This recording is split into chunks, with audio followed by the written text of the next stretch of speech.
নমস্কার বন্ধুরা, আমার চ্যানেলে আপনাদের সবাইকে সাদর আমন্ত্রণ।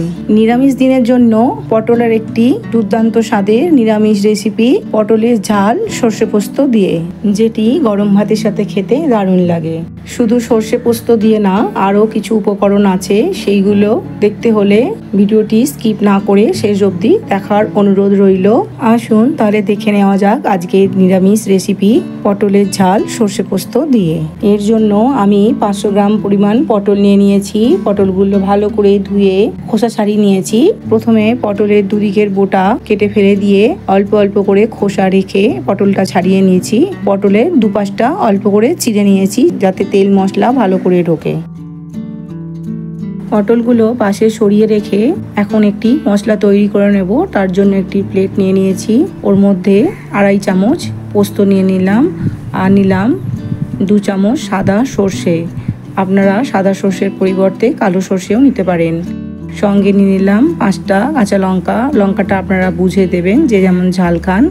আর দিয়ে দেবো অল্প করে লবণ, আর তারপরে অল্প জলে 15 মিনিটের জন্য সব মশলাগুলো ভিজিয়ে রাখবো। এরপর এই মশলাগুলোর একটি মিহি পেস্ট বানিয়ে রাখবো। এবার মূল রান্নায় চলে আসি। তার জন্য ওভেনে একটি কড়াই বসিয়ে নিয়েছি। কড়াইয়ের মধ্যে দিয়ে দিচ্ছি 2 টেবিল চামচ সর্ষের তেল। সর্ষের তেলেই এই রান্নাটা ভালো হয়। তেলটা ভালো করে গরম করে নেব। খুন্তির সাহায্যে সারা কড়ার মধ্যে তেলটা ভালো করে স্প্রেড করে দিচ্ছি। এবার তেলটা ভালো করে গরম হয়ে গেছে। প্রথমে দিয়ে দেবো 1/2 চা চামচ কালো জিরে আর 2টো শুকনো লঙ্কা। এবার ফোড়নটা একটু ভাজা ভাজা করে নেব। ফোড়ন থেকে যখন একটা সুন্দর গন্ধ বেরোবে, তখনই এই ফোড়নের মধ্যে দিয়ে দেবো পটলগুলো দেওয়ার সাথে সাথেই 2-4 বার নাড়াচাড়া করে নেব। তেলের মধ্যে 2-4 বার নেড়ে নেওয়ার পর দিয়ে দেবো অল্প করে লবণ আর অল্প করে হলুদ গুঁড়ো দিয়ে পটলগুলো বেশ লাল লাল করে ভেজে নেব।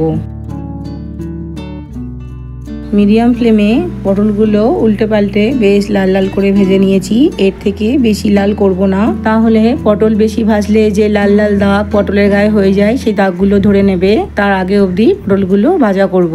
এবার ওর মধ্যে দিয়ে দিচ্ছি আগে থেকে যে মশলাটি তৈরি করে রেখেছিলাম, মানে সর্ষে পোস্ত কাঁচা লঙ্কা বাটাটা। এবার কড়াইয়ের মধ্যে দিয়ে দিলাম।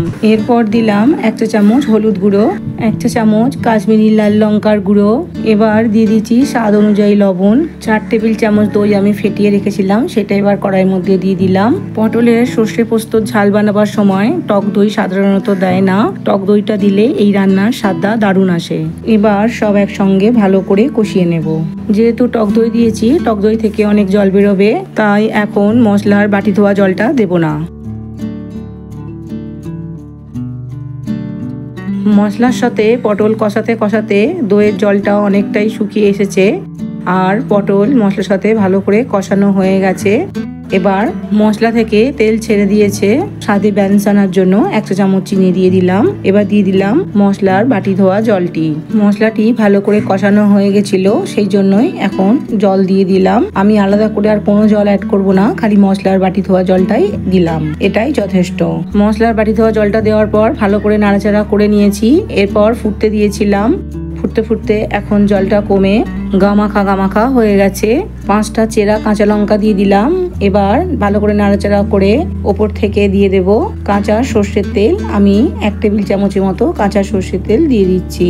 এই কাঁচা সর্ষের তেলটা দিলে রান্নাটার মধ্যে একটা ঝাঁঝ আসে, যেটা এই রান্নাতে ভীষণ ভালো লাগে। সর্ষের তেলটা দেওয়ার পর একটু ভালো করে সবকিছু একসঙ্গে মিশিয়ে নিয়ে এবার আমি গ্যাসের ফ্লেমটা অফ করে দিলাম। দেওয়ার পরে একটি ঢাকা চাপা দিয়ে 2 মিনিট স্ট্যান্ডিং টাইমে রেখে দেব।